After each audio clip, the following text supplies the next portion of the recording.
Hello and welcome to football பேச்சு. இந்த week La Liga review இந்த வாரம் வந்து வீக் 2 அண்ட் வீக் 3 ரிவ்யூ பண்ணுவோம். ஏன்னா இந்த மிட் வீக் ஃபிக்சர்ஸ் இருந்ததுனால சேர்த்து கவர் பண்ணலாம்னு நினச்சோம்.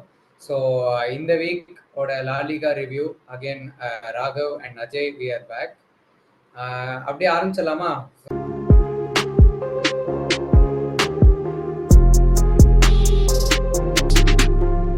ஃபர்ஸ்ட் ரியல் மெட்ரிட் வச்சு ஆரம்பிப்போம்.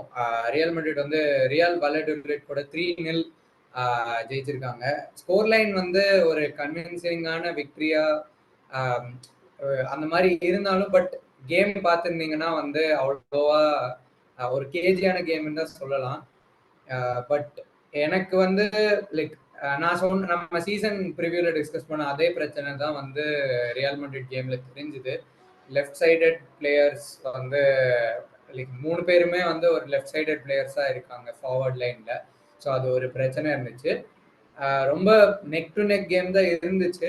வால்வர்டே ஒரு brilliant free kick to give Madrid the lead. அதுக்கப்புறம் வந்து எனக்கு தெரிஞ்ச இந்த கேம்ல வந்து சப்ஸ்டிடியூட்ஸ் தான் வந்து ஒரு பெரிய ரோல் பிளே பண்ணாங்க.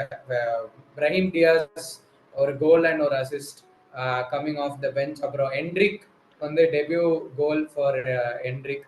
ஸோ ஆஃப் த பெஞ்ச் வந்து பிரஹீமும் என்ட்ரிக்கும் வந்து மட்ரிடை ரெஸ்கியூ பண்ணாங்க. அண்ட் எனக்கு தெரிஞ்ச ஸ்குவாட் வந்து லைனப் வந்து அர்டா குலர் இருக்கும்போது ரொம்ப கொஞ்சம் பேலன்ஸ்டா இருக்க மாதிரி இருந்துச்சு compared to first game. Bellingham இருந்ததை விட அர்டா குலர் இருக்கும் போது கொஞ்சம் பேலன்ஸ்டா இருந்த மாதிரி இருந்துச்சு. நீங்க என்ன நினைக்கிறீங்க அந்த கேம் பத்தி? நீங்க சொன்ன மாதிரி அந்த வைடலிட் கேமோட ஃபர்ஸ்ட் 45 மினிட்ஸ் வந்து அந்த ஃபர்ஸ்ட் மயோர்கா கேமோட அதே மாதிரி தான் போயிட்டு இருந்துச்சு. ஆக்சுவலா கிட்டத்தட்ட வைடலிடும் கொஞ்சம் ஹாப்பியா டிஃபெண்ட் பண்ணாங்க. ரொம்ப பதட்டம் இல்லாம டிஃபெண்ட் பண்ணிட்டு இருந்தாங்க ஃபர்ஸ்ட் 45 மினிட்ஸ். செகண்ட் 45 மினிட்ஸ்ல டாக்டிக்கலா எதுவுமே மாத்தல அன்செலோட்டி. லிட்டரலா பிளேயர்ஸோட ஆட்டிடியூட் வந்து சேஞ்ச் ஆயிடுச்சு. ஏன்னா 45 மினிட்ஸ் தான் இருக்குன்னு தெரியும் மேட்ச் முடிக்க. சேஞ்ச் ஆயிடுச்சு. அப்புறம் ஹோம் கிரவுண்ட் அந்த அட்வான்டேஜ்லாம் இருக்கு. ஸோ அதனால வந்து அந்த மேட்ச் ஜெயிச்சிட்டாங்க. இந்த லாஸ்ட் 4 மார்க்ஸ் மேட்ச் வந்து ஆக்சுவலா ரொம்ப நல்ல மேட்ச். த்ரூஅவுட் 90 மினிட்ஸ் ரொம்ப நல்ல மேட்ச். நல்ல க்ரௌட் சப்போர்ட் இருந்துச்சு அவங்களுக்கு லாஸ்ட் 4 மார்க்ஸ்க்கு. எப்பவுமே அவே டீம்ஸ்க்கு இருக்கும். லாஸ்ட் 4 மார்க்ஸ்க்கு இந்த தடவை நல்ல ஃபுல்லா 90 மினிட்ஸ்க்கு த்ரூஅவுட் 90 மினிட்ஸ் நல்ல க்ரௌட் சப்போர்ட் இருந்துச்சு. பிரச்சனை என்ன அப்படின்னா இப்ப திரும்பி அந்த மிட்ஃபீல்ட் பேலன்ஸ் தான் இப்போ வந்து ஒரு பிரச்சனை வந்துட்டு இருக்கு. இப்போ பெலிங்கம் இல்ல, மாட்ரிச் ஆடினாரு. மாட்ரிச் ஆப்வியஸ்லி இந்த வயசுல வந்து லெக்ஸ் இல்ல. இப்பயும் எல்லாமே இருக்கு, பாசிங் எல்லாமே பழைய மாட்ரிச் மாதிரி தான். பட் அந்த லெக்ஸ் இல்ல. ஸோ அவரால் ட்ராக் பேக் பண்ணவோ கவர் பண்ணவோ 4-5 வருஷம் முன்னாடி பண்ண மாதிரி பண்ண முடியாது. ஸோ பெல்லிங்கம் இல்லாம அந்த மிட்ஃபீல்ட்ல வந்து ஐ திங்க் கொஞ்சம் ஆந்திரோட்டி கொஞ்சம் ஒரு கன்ஃபியூஷன்ல இருக்காருன்னு நினைக்கிறேன். இப்போ வந்து பெல்லிங்கம் இல்லை அப்படின்னா அட்டா குலர் நம்பர் 10 போட்டு ஆடலாமா? ஏன்னா அட்டா குலர் மாட்ரிச் அட்டா குலர் டூ என்டையர்லி டிஃப்ரெண்ட் பிளேயர். அட்டா குலரை ஸ்டார்ட் பண்ணலாமா இல்ல மாட்ரிச்சை ஸ்டார்ட் பண்ணிட்டு அட்டா குலரை ஸ்டாப் பண்ணலாமா? ஐ திங்க் இது ஒரு கன்ஃபியூஷனா இருக்கும் போது ஒண்ணு. ரெண்டாவது எம்பாப்பே ரொம்ப மோசமா ஆடுறாருன்னு நான் சொல்லவே மாட்டேன். மூணு மேட்சுமே மோசம் அப்படின்லாம் சொல்ல மாட்டேன். கிடைச்ச ரொம்ப ஓப்பனா ஒரு சான்ஸ் கிடைச்சு விட்ட மாதிரி எனக்கு ஞாபகம் இல்லை 3 மேட்ச்லயும். ஓரளவுக்கு எல்லாமே ஹாஃப் சான்ஸ் நிறைய கிடைச்சிச்சு. மேபி கொஞ்சம் ஃபார்ம்ல இருந்ததுன்னா அந்த ஹாஃப் சான்ஸ் எல்லாம் வந்து கன்வெர்ட் பண்ணிருப்பாரு. பட் அதை தவிர ஒன்றும் பெருசா சொல்றதுக்கு இல்ல. 3 மேட்ச் ஆச்சு. இல்ல நான் நாட் நீவோட எல்லாம் ரெடியா இருக்காங்க, நிறைய பேர் பார்த்தேன். பட் எனக்கு ரொம்ப அப்படியே ரொம்ப கிரிட்டிசைஸ் பண்ணி பேசணும்னு எனக்கு தோணல. எம்பாப்பே பேலன்ஸ் இல்ல மிட்ஃபீல்ட்ல. ஸ்டில் ஏர்லி டேஸ் லலிகால. ஆனா 4 பாயிண்ட் டிராப் ஆயிருக்கு. ஆனா still I would say early days தான். இன்னும் ஒரு இன்டர்நேஷனல் பிரேக் இருக்கு, மிக திரும்பி வரணும். இப்போ பார்சலோனா டேபிள் டாப்பர்ஸா இருக்காங்க. இன்ஜுரி வரலாம், என்ன வேணா வரலாம். அட்லெட்டிகோ மேட்ரிடுக்கு இன்ஜுரி வரலாம். இன்னும் இந்த தடவை வந்து நமக்கே தெரியும் 8 மேட்ச் இருக்க போகுது லீக் பேஸ்ல, யூசிஎல் லீக் பேஸ்ல. ஸோ பெரிய சீசன், இன்னும் there's a long way to go. But மேஜரா அட்ரஸ் பண்ண வேண்டியது அப்படின்னா மிட்ஃபீல்ட் பேலன்ஸ் தான். எத்தனை பேர் மிட்ஃபீல்ட்ல வேணும் அப்படிங்கிறது வந்து அவங்களுக்கு கிளியரா இருக்கணும். அவரே சொல்லியிருந்தாரு, நான் வந்து என்னோட ஸ்ட்ராட்டஜி வந்து இன்னும் கொஞ்சம் கிளியரா கம்யூனிகேட் பண்ணணும்னு நினைக்கிறேன் பிளேயர்ஸ் கிட்ட அப்படின்னு. ஆக்சுவலா நிறைய கோச் அப்படிலாம் சொல்ல மாட்டாங்க. அப்படி ஓப்பனா வந்து நான் என் மேலதான் என்னோட கம்யூனிகேஷன் இஷ்யூ அப்படின்னா வந்து ஓப்பனா சொல்ல மாட்டாங்க. பட் அவர் வந்து ஓப்பனா வந்து லைக் என்னோட ஸ்ட்ராட்டஜி வந்து நான் இன்னும் நல்லா கம்யூனிகேட் பண்ணணும்னு நினைக்கிறேன், பண்ணா நல்லா ஆடுவாங்கன்னு நம்பிக்கை இருக்கு அப்படின்னு சொல்லியிருந்தாரு. Hopefully we will see they will recover and play well. அப்படியே வந்து பார்சா கேமுக்கு போயிடலாம். பார்சா 2-1 அத்லெட்டிக் கிளப் பில்பாவ் கூட. அகைன் ஒரு டஃப் டெஸ்ட். அட் ஹோம் தான் ஆடினாங்க. பட் அகைன் நிறைய drama going into the game was Nico Williams வந்து பிளேயிங் அகேன்ஸ்ட் பார்சலோனா. ஏன்னா சம்மர் ஃபுல்லா அவரை சேஸ் பண்ணிட்டு அவர் வந்து இது லைக் வந்து ஆடினாரு. But Barca 2-1 victory. அகைன் இந்த கேம் வந்து எனக்கு தெரிஞ்ச ஒரு dominant performance from Barcelona. Again ஒரு பெனால்டி கொடுத்தாங்க. பட் அந்த பெனால்டி வந்து against the run of play தான் போச்சு. But overall as a game பார்த்தீங்கன்னா வந்து குண்டே வந்து ஃபுல்லி ஷட் டவுன் பட்டாரு நிக்கோவை. அப்புறம் பெட்ரி வந்து பிவெட்டா ஆடினார் இந்த கேம்ல. ஸோ அதுவும் பிரில்லியன்ட் பர்ஃபார்மன்ஸ் பெட்ரிட்ட இருந்து. அப்புறம் வந்து லெவன்டாஸ்கி கண்டினியூயிங் இஸ் அந்த கோல் ஸ்கோரிங் ரெக்கார்டை கண்டினியூ பண்ணாரு. ஸோ லெவன்டாஸ்கி பார்த்தீங்கன்னா இந்த பாஸ்ட் 3 கேம்ஸ்ல 3 கோல்ஸ் ஸ்கோர் பண்ணியிருக்காரு. So he is back to form. Yamal ஒரு பிரில்லியன்ட் கோல். ரஃபினியாவும் வந்து ஒரு like goal or assist wise பெருசா நம்பர்ஸ் இல்ல. But number of chances create பண்ணது பாத்தீங்கன்னா மோஸ்ட் சான்சஸ் கிரியேட்டட் இந்த season 8 chances created so far. So ஒரு underrated performance from Raphinha. நீங்க என்ன நினைச்சீங்க அந்த பார்சா கேம் பத்தி? எனக்கு ஆக்சுவலா மார்க் பெர்னால் பத்தி கேட்கணும்னு நினைச்சேன். கசடோ இன்ஜூர்டா? லைக் இல்ல, கசடோ இன்ஜூர்ட் இல்ல. பெர்னால் வந்து இப்போ இந்த லாஸ்ட் கேம்ல ஏசிஎல் இன்ஜுரி ஆயிடுச்சு. ஓ ஆமாமா அது ஓகே. பட் இப்போ வந்து இப்ப இருக்கிற டிஃபென்சிவ் மிட்ஃபீல்ட் ஆப்ஷன் என்ன பார்சலோனாக்கு? பெர்னாலும் கசடோ 2 பேரும் தான். ஆமா. ஓகே. அதுல இப்போ ஒருத்தருக்கு இன்ஜுரி. இப்போ இன்னும் ஸோ அவர் எனக்கு என்னன்னா ஒரு ஆக்சுவலா நிறைய விஷயம், நிறைய நல்ல விஷயம் இருக்கு. எல்லாருக்கும் தெரியும் பிளிக்கோட சிஸ்டம் நல்லா ஒர்க் ஆயிட்டு இருக்கு. இப்போ வர நல்லா ஒர்க் ஆயிட்டு இருக்கு. கொஞ்சம் ஒரு எல்லா மேட்ச்லயும் ஒரு ஃபேஸ்ல வந்து தேர் ஸ்ட்ரகிளிங். லைக் ஒரு கோல் கன்சீட் பண்றாங்க, டிஃபென்ஸ் ஓப்பனா இருக்கு, சம்திங் தேர் ஸ்ட்ரகிளிங். ஆனா விட்டு கொடுக்காம அந்த சிஸ்டத்துக்கு ஸ்டிக் பண்றாங்க. திரும்பி கோல் போட்டுடலாங்கிற நம்பிக்கை இருக்கு. ஐ திங்க் இது வந்து பெரிய சேஞ்ச். ஜாவியோட பார்சலோனால இருந்து பெரிய சேஞ்ச். ஜாவியோட பார்சலோனா ரிலைட் ஆன் டிஃபென்ஸ் அந்த ஒரு கோல் 2 கோல். இங்க வந்து நான் கோல் கன்சீட் பண்ணாலும் நம்ம திரும்பி போட்டுடலாம். அவே கேம்லயே அந்த மென்டாலிட்டி இருக்கிறது வந்து பெரிய விஷயம். அதுவும் ஏர்லியான இந்த சீசன் அவே கேம்ஸ்ல டஃப்பான அவே கேம். வெலன்சியா போய் அவே, அப்புறம் வந்து பில்பாவ் அவேயா ஹோமா? இல்ல, பில்பாவ் ஹோம். பட் இந்த கேம் வந்து அவே தான். பட் 2 டஃப்பான அவே கேம்ஸ்.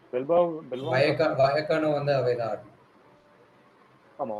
பட் பில்பாவ் 2மே டஃப்பான அவே கேம்ஸ். அந்த மென்டாலிட்டி வந்து த்ரூஅவுட்டா இருக்கு. பெட்ரி பிவட் ஆடினது இன்ட்ரெஸ்டிங்கான மூவ். ஐ தாட் பெட்ரி வந்து நம்பர் 10 தான் ஆட போறாங்கன்னு நினைச்சேன். அது எனக்கு என்ன தோணுதுன்னா சீசன் போக போக is going to play Olmo as left winger, Pedri as 10 அந்த மாதிரி ஆட போறாருன்னு நினைக்கிறேன். டிஜாங் வந்தோடனே டிஜாங், அதுக்கப்புறம் கசடவோ யார் டிஃபென்சிவ் மிட்ஃபீல்டு வேற டிஜாங்கோட இன்னொருத்தர் ஒரு ஆள் டிஃபென்சிவ் மிட்ஃபீல்ட போட்டு பெட்ரியை 10 ஆடும். எனக்கு தெரியல பெட்ரியோட பெஸ்ட் குவாலிட்டிஸ்க்கு வந்து என்ன பொறுத்த அளவுக்கு 10 ஆடினாதான் வந்து பெட்ரி நல்லா யூட்டிலைஸ் பண்ண முடியும்னு தோணுது. சில பேர் ஆல்மோக்கும் அதே சொல்லலாம். ஆல்மோவையும் 10 ஆடினாதான் யூட்டிலைஸ் பண்ண முடியும். எனக்கு தெரியல. லெவன்டாஸ்கி வந்து லாஸ்ட் பில்பாவோ கேம் எவ்வளவு நல்லா ஆடினாருன்னு தெரியல. பட் ஆக்சுவலா லெவன்டாஸ்கி வந்து கொஞ்சம் I think ஃபிளிக் is able to tell சில விஷயம்லாம் ஃபிளிக்கால டைரக்டா சொல்ல முடியும்னு தோணுது லெவன்டாஸ்கி கிட்ட. ஏன்னா ஆல்ரெடி கோச் பண்ணவன், பெரிய பிளேயர். ஜாவி வந்து சில விஷயம் யோசிக்கலாம், இது கொஞ்சம் பெரிய பிளேயர் நம்ம ஓப்பனா சொல்லலாமா அப்படின்னு. ஐ திங்க் ஃபிளிக் சில விஷயம்லாம் சொல்லலாம். லெவன்டாஸ்கி வந்து பில்டப் பிளேல இன்வால்வ் ஆகாம தனக்கு வர சான்சஸ் கிடையாது, ஃபினிஷ் பண்றதுல மட்டும் அவர் ஃபோக்கஸ் பண்ணாரு அப்படின்னா ஐ திங்க் பார்சலோனா வந்து கண்டிப்பா டைட்டில் அடிக்கலாம் இந்த சீசன். லெவன்டாஸ்கி எப்பெல்லாம் பில்டப் பிளேல இன்வால்வ் ஆகிறாரோ அப்பெல்லாம் அங்க ஒரு சிம்பிளி அந்த இடமே வந்து ஒரு கன்ஃபியூஸ்டா இருக்காங்க எல்லாரும். யார் எந்த பொசிஷன்ல இருக்கணும். இமீடியட்டா லெவன்டாஸ்கி ஈப்பா வந்துட்டா யார் எந்த பொசிஷன்ல இருக்கணும்ங்கிறதே ஒரு மாதிரி கன்ஃபியூஷனா இருக்கு. ரேண்டமா ஷாட் எடுக்கிறாங்க டக்குன்னு அவுட் சைட் த பாக்ஸ்ல இருந்து. இல்ல அந்த லெவன்டாஸ்க்கு வெளில வந்தாலே நிறைய கன்ஃபியூஷன் வருது. லெவன்டாஸ்க்கு வந்து இந்த 2 டிஃபெண்டரோட அப்படியே பாக்ஸ்ல உட்காந்துட்டாரு அப்படின்னா வந்து ஐ திங்க் அப்ப others will take care of build up அதெல்லாம். ஸோ ஐ திங்க் இப்போதைக்கு பார்சலோனா வந்து both playing well and earning point which is good. ஆமா. ஓகே, நம்ம அப்படியே வந்து அதர் டீம்ஸ்க்கு போயிடலாம். ஸோ அத்லெட்டிகோ மட்ரிட் வந்து லாஸ்ட் வீக் விலாரியல் கூட ட்ரா பண்ணியிருந்தாங்க. அது ஒரு லேட் கிஃபிக்ஷனால நாங்கள் கவர் பண்ணல அந்த கேம். இந்த வீக் பார்த்தீங்கன்னா அத்லெட்டிகோ மட்ரிட் 3-0 ஜிரோனா கூட. மூணுமே வந்து பிரில்லியன்ட் கோல்ஸ். கிரீஸ்மேன் ஒரு பிரில்லியன்ட் ஃப்ரீ கிக். அண்ட் ஒரு சர்ப்ரைசிங் ஸ்டார்ட் என்னன்னா சின்ஸ் 2019 இதுதான் வந்து அவங்களோட first free kick goal. So last time Luis Suarez தான் வந்து ஃப்ரீ கிக் அடிச்சாங்க. So this is Griezmann scoring free kick. அப்புறம் லொரண்டே வந்து ரைட் பேக் ஆடி ஒரு ராக்கெட் கோல் அடிச்சாங்க from right back. Then Koke sealing the deal 3-0. Atletico Madrid எனக்கு தெரிஞ்சு இந்த வீக்கும் சரி, நெக்ஸ்ட் கேம் வீக் 3 ஓட கேம் பத்தியும் பேசுவோம். கேம் வீக் 3ல என்னாச்சுன்னா தே ட்ரூ தேர் கேம் 1-1 டிரா பண்ணாங்க எஸ்பானியல் கூட. பிரச்சனை என்னன்னா, நீங்க ஜூலியன் அல்வரஸ் 2 கேம்லயும் ஆடினாரு. பட் பிரச்சனை என்னன்னா ரொம்ப வந்து ஐ திங்க் சிமியோனே வந்து சிஸ்டம் திருப்பி சேஞ்ச் பண்ண ட்ரை பண்றாரு. இது வந்து நம்ம ப்ரிவியூலயும் திருப்பி பேசியிருந்தோம். சிமியோனே வந்து அந்த சிஸ்டமோட ஸ்டிக் பண்ணி ஆடினார்னா அச்சீவ் பண்ணலாம் அப்படின்னு. ரொம்ப விங்ல பிளே பண்ண ட்ரை பண்றாங்க. ஸோ சென்ட்ரலி ஒண்ணுமே கிரியேட் ஆக மாட்டேங்குது. ஸோ அல்வரஸோ கிரீஸ்மேனோ ரொம்ப இன்வால்வ் ஆகாம இருக்காங்க. So that's one of the problems எனக்கு தெரிஞ்சு ஃபார் அத்லெட்டிகோ. ஏன்னா அல்வரஸ் மாதிரி ஒரு லீத்தல் ஃபினிஷர் இருக்கும் போது யூ ஷுட் அந்த சான்சஸ் கிரியேட் பண்ணாதான் வந்து அவர் கோல் அடிக்க முடியும். அவங்க அத்லெட்டிகோக்கு கன்சிஸ்டண்டா பர்ஃபார்ம் பண்ண முடியும். பட் இப்போ அவர் வந்து relying on wing backs and wide players அந்த கோல்ஸ் அண்ட் அட்டாக் மெயினா இது பண்றதுக்கு. ஸோ அதை பத்தி நீங்க என்ன நினைக்கிறீங்க? ஐ திங்க் நம்ம ப்ரிவியூலயே சொல்லியிருந்தது தான். இது என்னன்னா, திரும்பி 3-man டிஃபென்ஸ் அந்த விங் பேக் சிஸ்டத்தோட ஆரம்பிச்சிருக்காரு. போன சீசனும் இதே மாதிரி தான் ஆரம்பிச்சாரு. கிராஜுவலா போக போக அகைன் 4-4-2 மாறிட்டாரு. இப்போ என்னன்னா, இந்த சிஸ்டம் ஆக்சுவலா ரொம்ப நல்லா ஆடினாங்க இந்த கேம். சான்சஸ்னு பாத்தீங்கன்னா எல்லா பெரிய சான்ஸும் அட்லெட்டிகோ மட்ரிட் தான் இருந்துச்சு. எப்படி அவங்க கோல் அடிக்கலன்னு எனக்கு தெரியல. ஆக்சுவலா நான் வந்து எப்படியா ஒரு கோலாவது அடிச்சிருவாங்கன்னு நினைச்சேன். நல்லா தான் ஆடினாங்க. பட் வந்து எனக்கு என்னன்னா, இப்ப ஜூலியன் ஆல்வரஸ வந்து காசு கொடுத்து வாங்கிட்டோங்கிறதுக்காகவே அவர் வந்து திரும்பி ஸ்டார்ட் பண்றாரோன்னு எனக்கு ஒரு டவுட் வருது இப்போ. ஏன்னா சோர்லாத் அண்ட் கிரீஸ்மன் ஒரு நல்ல பேரிங்கா இருக்கலாம். சோர்லாத் ப்ராப்பர் ஸ்ட்ரைக்கர். கிரீஸ்மன் வந்து பிரான்ஸ்ல நம்ம பார்த்திருக்கோம். ஜிரூட் மாதிரி ஒரு ப்ராப்பர் ஒரு ஸ்ட்ரைக்கரோட ஆடுறது வந்து அவருக்கு ரொம்பவே பிடிக்கும். He enjoys that freedom. அவர் வந்து கொஞ்சம் ஃப்ளோட் பண்ணுவாரு. அவர் வந்து அங்கங்க ஒரு ஃப்ளோட்டிங் ஸ்ட்ரைக்கரா ஆட முடியும். அந்த சிஸ்டத்துல கிரீஸ்மன். இப்போ என்னன்னா, ஆல்வரஸை ஸ்டார்ட் பண்றாங்க. ஸோ ஆல்வரஸை ஸ்டார்ட் பண்ணா பேரிங்க்கு வந்து கிரீஸ்மன். ஆல்வரஸும் செகண்ட் ஸ்ட்ரைக்கர் ஆட ஐ திங்க் அவரோட பெஸ்ட் பொசிஷன் என்ன பொறுத்தளவுக்கு செகண்ட் ஸ்ட்ரைக்கர். ஒரு மாதிரி ஃப்ளோட் ஆடுறது, அந்த அந்த ஃப்ளோட்டிங் ஸ்ட்ரைக்கர்.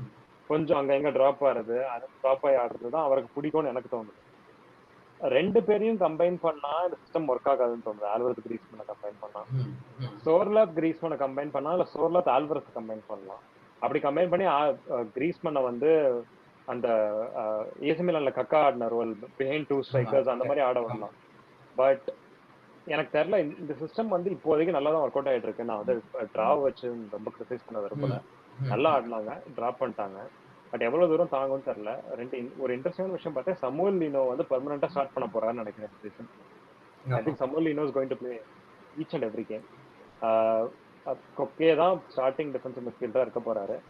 ஏன்னு தெரியல, மார்க்கஸ் யோரண்டே பெஞ்ச் பண்ணிட்டாரு போன மேட்சுக்கு. ஏதாவது நிகுலா அதனால சப்பா வந்தாருன்னு நினைக்கிறேன். யோரண்டே மொலினாவை ஸ்டார்ட் பண்ணிட்டாரு. ஆனா செம்ம டெப்த் அத்லெட்டிகோ. யோரண்டையை பெஞ்ச் பண்ணிட்டாருன்னு யார் இருக்கான்னு நான் ஒரு யோசிச்சேன். பார்த்தா மொலினா இருக்கு விங் பேக். இந்த சீசன் வந்து செம்ம டெப்த். அதுதான் அவரோட பெரிய அட்வான்டேஜ். பட் ஒரு சிஸ்டத்துக்கு வந்து சிஸ்டத்துக்கு தான் இந்த சீசன் ஃபுல்லா ஆட போறாருன்னு எனக்கு என்னமோ தோணுது. திரும்பி 4-4-2 மாற மாட்டாருன்னு தோணும். ஏன்னா ரிக்வல்மே நல்லா தான் ஆடுறாரு. நல்லா தான் ஆடுறாரு. ஆக்சல் வித்தல ஸ்டார்ட் பண்ணா அந்த கேம்ல கண்டிப்பா ஸ்ட்ரகிள் பண்ணுவாங்க அவங்க. ஆக்சல் வித்தலோட அவர் வந்து கரியரோட கண்டிப்பா ஒரு லாஸ்ட் 1-2 சீசன்ஸ்ல இருக்காரு அவர் கரியரோட. ஆக்சல் வித்தலை தவிர வேற யாரை வேணா ஸ்டார்ட் பண்ணலாம். வித்தலை ஸ்டார்ட் பண்ணாலே ஒரே ட்விட்டர்லயும் பயங்கரமா அவங்க ஃபேன் பேஸ்ல வந்து பயங்கரமா ஆக்சல் வித்தலை. ஐ திங்க் யாருக்குமே பிடிக்கலன்னு நினைக்கிறேன் வித்தலை ஸ்டார்ட் பண்றது. வித்தலை சப்பா வேணா யூஸ் பண்ணிக்கலாம். ஸ்டார்ட் பண்றது ப்ராப்பரா ஜெமினஸ் தான் ஸ்டார்ட் பண்ணுவாங்க. பாப்போம் என்ன பண்றாங்க அப்படின்னு. ஆமா. ஸோ அப்படியே வந்து அந்த மிச்ச கேம்ஸ்க்கு போயிடலாம். விலாரியால் செவியா அகைன் ஒரு பெரிய ஃபிக்ஸ்சர். விலாரியால் 2-1 வின் பண்ணியிருக்காங்க. ஸோ டான்ஜுமா கோல் அண்ட் அயோசே பெரஸ் வந்து வின்னர் அடிச்சாரு. அண்ட் அலெக்ஸ் பைனா இவர் பத்தி நம்ம ப்ரிவியூல பேசணும். ஒரு பிரில்லியண்டான பெர்ஃபார்மன்ஸ் அகைன்ஸ்ட் செவியா. ஸோ அந்த டான்ஜுமா கோலுக்கு அசிஸ்டும் அவர் தான் கொடுத்தாரு. இந்த வீக் மட்டும் இல்ல, பட் வீக் ஆஃப்டர் வீக் வந்து அலெக்ஸ் பைனா வந்து அவரோட குவாலிட்டி காமிச்சிட்டே இருக்காரு. அண்ட் விலாரியால் வந்து கொஞ்சம் நிறைய நியூ ஃபேஸஸ், அயோசே பெரஸ், நிக்கோலாஸ் பெப்பே, இந்த மாதிரி கொஞ்சம் நியூ ஃபேஸஸ். பட் விலாரியால் வந்து they're doing well. I think அந்த லாஸ்ட் இந்த கேமிங் யாரோட ஆனாங்க அந்த வேற செல்டா மேட்ச் வேற லெவல் மேட்ச் அது 4-3 4-3 ஆமா சம மேட்ச் அது பேக் டு அது வந்து ரெண்டு ஹாஃப்மே பாஸ்கெட் பால் மாதிரி தான் கிட்டத்தட்ட. ஆனா வந்து back and forth basketball match தான். பட் இந்த மாதிரி மேட்ச் வந்து அடிக்கடி பார்க்க முடியாது லீகால. பிரம்லனா நம்ம அடிக்கடி ஒரு வீக்லி ஒன்ஸ் பார்க்கலாம், இல்ல 2 வீக்ஸ் ஒன்ஸ் பார்க்கலாம். ரொம்ப ரேர் தான் லீகால. ப்ராப்பர் மிட்ஃபீல்டே கிட்டத்தட்ட கிடையாது அந்த மேட்ச்ல. பேக் அண்ட் ஃபோர்த் தான் ரொம்ப நல்ல மேட்ச். வியாரியல் மார்சலினோட வியாரியல் வந்து நல்லாவே ஆடுறான். மார்சலினோ வந்து நமக்கு தெரியும் ரொம்ப நல்ல கோச் மார்சலினோ. Vastly experience. நிறைய பேர் வந்து மார்சலினோ வந்து எந்த கிளப்போட ஃபேன்ஸ் கேட்டாலும் மார்சலினோ தெரியும். ஏன்னா மார்சலினோட டாக்டிக்கல் இன்ஃப்ளூயன்ஸ் வந்து அதிகம். கொஞ்சம் பிரீமியர் லீகோட கம்பேரிசன் பண்ணி பார்த்தா maybe last season and season அதுக்கு முன்னாடி சீசன் வந்து டிசர்பி எப்படி இன்ஃப்ளூயன்ஸ் பண்ணாரோ பிரீமியர் லீக, மார்சலினோ அவரோட பீக்ல வந்து லலிகா அப்படி இன்ஃப்ளூயன்ஸ் பண்ணாரு. மார்சலினோட சிஸ்டம்ல இருந்து நிறைய அடாப்ட் பண்ணாங்க எல்லா டீம்ஸும். மார்சலினோட வியாரியல் வந்து ஸ்டார்டிங்ல ரொம்ப நல்லா இருக்கு வியாரியல் ஆக்சுவலா. ஜெரார்ட் மொரினோ ஃபிட்டா இருந்தாரு அப்படின்னா பெர்ஃபெக்டா மொரினோ டான்ஜுமா ஸ்ட்ரைக்கர் எல்லாமே கரெக்டா இருக்கு. டானி பரேஹோ மிட்ஃபீல்ட் எல்லாமே அந்த கரெக்டா ஒரு சிங்க் ஆகுது. பட் என்னன்னா மொரினோ எப்பவுமே இன்ஜுரி ஆயிடுவாரு. இவங்க எப்போ மொரினோ இன்ஜுரி ஆகி உட்காராரோ யார் கோல் அடிக்க போறா? ஏன்னா டான்ஜுமா பினிஷிங் நமக்கு தெரியும். டான்ஜுமா பினிஷிங் வந்து அப்புறம் எப்பவுமே பினிஷிங் தான். ஸோ வந்து கண்டிப்பா மொரினோ இன்ஜுரி ஆகி உட்காராரு. அந்த ஃபேஸ்ல வந்து அந்த ஃபேஸ்ல வியாரியல் கன்சிஸ்டன்டா கோல் அடிக்கிற மாதிரி ஒரு ஆளை கண்டுபிடிச்சிட்டாங்க. இல்ல டான்ஜுமா கோல் அடிக்க ஆரம்பிச்சாரு அப்படின்னா வியாரியல் வந்து 7th 8th கூட சான்ஸ் இருக்கு. 7th கண்டிப்பா சான்ஸ் இருக்குன்னு தோணுது எனக்கு வியாரியலுக்கு. ஏன்னா மார்சலினோ ரொம்ப நல்ல கோச் வந்து இதே மாதிரி ஆடினாங்க அப்படின்னா கண்டிப்பா. ஆனா கொஞ்சம் டிஃபென்ஸ் ஆப்வியஸ்லி 4-3 மாதிரி எல்லாம் போக கூடாது. பட் அட்டாக் நல்லாவே இருக்கு. டிஃபென்ஸ் கொஞ்சம் சார்ட். அதே மாதிரி நெக்ஸ்ட் கேம் போயிடலாம். செல்டா விகோ 3-1 வலன்சியா கூட.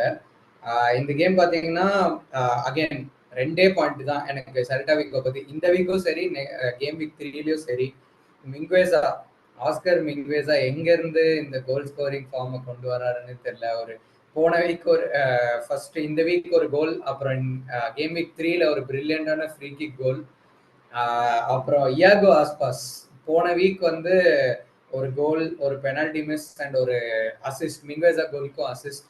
ஸோ இயாகோ ஆஸ்பாஸ் அகைன் நம்ம கேம் வீக் 1லயும் சொன்னோம், கேம் வீக் 2லயும் சொல்றோம். அவர் வந்து ஒரு மிட் டேபிள் மெஸ்ஸி மாதிரி தான் வந்து பெர்ஃபார்ம் பண்ணிட்டு இருக்காரு. ஸோ செல்டா விகோ பத்தி ஐ திங்க் நான் மிட் டேபிள் மெஸ்ஸின்னு சொன்னது எனக்கு இப்போ ஒரு மாதிரி இருக்கு. இன்னும் கொஞ்சம் நல்ல பேர் வச்சிருக்கேன். அந்த மிட் டேபிள் மெஸ்ஸிங்கிறது ஏதோ கொஞ்சம் அவரை கொஞ்சம் கீழ்த்தரமா பேசுற மாதிரி இருக்கு அவரை. ஐ திங்க் புது பேர் கண்டுபிடிக்கணும்னு நினைக்கிறேன் அவருக்கு. ஆனா நான் ஆக்சுவலா இவ்வளவு நல்லா ஆடுவார்லாம் எதிர்பார்க்கல. எப்பவுமே ஆடுவார்னு தெரியும். திரும்பி ஒரு 10 கோல் அடிப்பாரு, 15 கோல் அடிப்பாரு தெரியும். பட் ஓவராலுமே நல்லா ஆடுறாரு. கோலும் அவுட்புட்டும் இருக்கு. ஸோ செல்டா அகைன் பிளேயிங் ஸ்டைல் எல்லாமே நல்லா இருக்கு இந்த சீசன். பட் சீசன் ஃபுல்லா சஸ்டெயின் ஆகணும் இந்த பிளேயிங் ஸ்டைல். செல்டா மாதிரி டீமுக்கு அதெல்லாம் தான் பெரிய பிரச்சனை. ஆஸ்பாஸ் மோஸ்ட்லி நல்ல இன்ஜுரி ரெக்கார்ட் எல்லாமே. பட் அவரோட ஏஜ்னால சொல்றேன், அவர் வந்து இன்ஜுரி இல்லாம சஸ்டெயின் ஆகணும் சீசன் ஃபுல்லா. இந்த மாதிரி சின்ன டீம்ஸ்க்குலாம் எப்பவுமே பிரச்சனை. இவங்க வந்து சீசன் ஸ்டார்டிங்ல வரும்போது இவங்களோட ஸ்டார்டிங் லெவன் ரொம்ப நல்லா இருக்கும். ப்ரீ சீசன்ல வந்து நல்ல ப்ரிப்பரேஷனோட ப்ரீ சீசன்ல வருவாங்க. அந்த ஒரு ஃப்ளோல ஒரு 2-3 மேட்ச் ஜெயிப்பாங்க, எல்லாமே இருக்கும். பட் அதுக்கப்புறம் இந்த 2-3 இன்டர்நேஷனல் பிரேக்குக்கெல்லாம் அப்புறம் எப்படி சஸ்டெயின் ஆறாங்க அப்படிங்கிறது தான் மேட்டர். முக்கியமா கிறிஸ்மஸ்க்கு அப்புறம் எப்படி சஸ்டெயின் ஆகாது. அந்த சில டீம்லாம் இப்போ பெட்டிஸ்லாம் எடுத்துட்டோம் அப்படின்னா கான்ஃபரன்ஸ் லீக் ஆட போறாங்க. ஐ திங்க் கான்ஃபரன்ஸ் லீக்லயும் 8 மேட்ச் இருக்க போகுதுன்னு நினைக்கிறேன். ஸோ வந்து கான்ஃபரன்ஸ் லீக்ல ஆடி இதெல்லாம் சஸ்டெயின். பெட்டிஸ் மாதிரி டீமுக்கு அதெல்லாம் சேலஞ்சு. செல்டா விகோ மாதிரி டீமுக்கு வந்து ஃபர்ஸ்ட் 11 ஸ்டார்டிங் 11 இன்ஜுரி ஆகாம இருக்கணும். இருந்தாங்கன்னா வந்து ரொம்ப நல்லா ஆடுவாங்க. நான் வந்து குயிக்லி மற்ற வேற நோட்டபிளா பார்த்தா செவியா வந்து ஒண்ணுமே சொல்றதுக்கு இல்லைங்க. செவியா வந்து ஆன் அண்ட் ஆஃப் இதே எப்படி வந்து லாஸ்ட் 2 சீசனா ஆடிட்டு இருக்காங்களோ அதே மாதிரி தான் ஆடிட்டு இருக்காங்க. வேற ஏதாவது நோட்டபிளா ஏதாவது இருந்துச்சா? இல்ல, அதுக்கப்புறம் வந்து ஐ திங்க் அலவஸ் பெட்டிஸும் ஒரு 0-0 டிரா, எட்டாஃபே வயக்கனும் ஒரு 0-0 டிரா, சோசியடாட் 1-0 எஸ்பானியல் கூட. அதுலயும் வந்து பெருசா ஒன்றும் இல்லை. ஒரு டக்கெஃபெசா கூபோ பிரில்லியன்ட் கோல் அடிச்சாரு அந்த கேம்ல. ஸோ டக்குன்னு நம்ம கேம் வீக் 3 போயிடலாம்.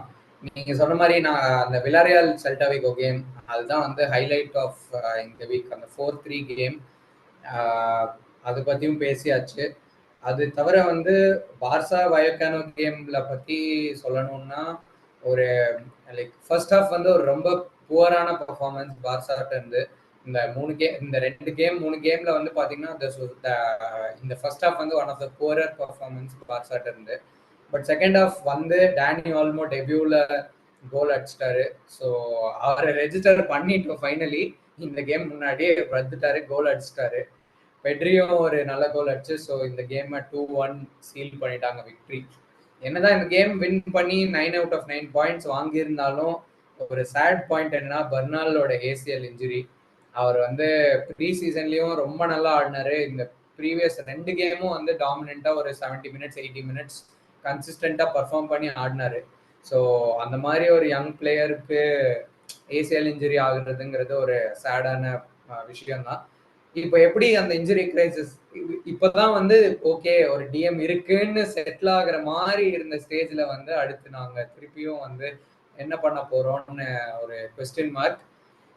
எரிக் கார்சியாவை போட போறாங்களா, கிறிஸ்டன்சன் ஆட வைக்க போறாங்களா, இல்ல கசாடோ பெட்ரிய டீப்பாவே ஆட வைக்க போறாரா என்னன்னு தெரியல. பட் ஒரு பாயிண்ட் என்னன்னா, ஃபிளிக்கு வந்து என்னதான் லேக் ஆஃப் ரிசோர்சஸ் இருந்தாலும் அவர் கம்ப்ளைண்ட் பண்ணாம அவர் பாட்டுக்கு அவர் கேம் ஸ்டைல் ஆடிட்டே இருக்காரு. சரி இல்ல பால்டே இன்ஜுரியா, சரி நான் ஜெராட் மார்டின் போட்டு ஆடிக்கிறேன். சரி பர்னால் இன்ஜுரியா, சரி அடுத்து நான் கசாடோ சான்ஸ் தந்து ஆடிக்கிறேன்.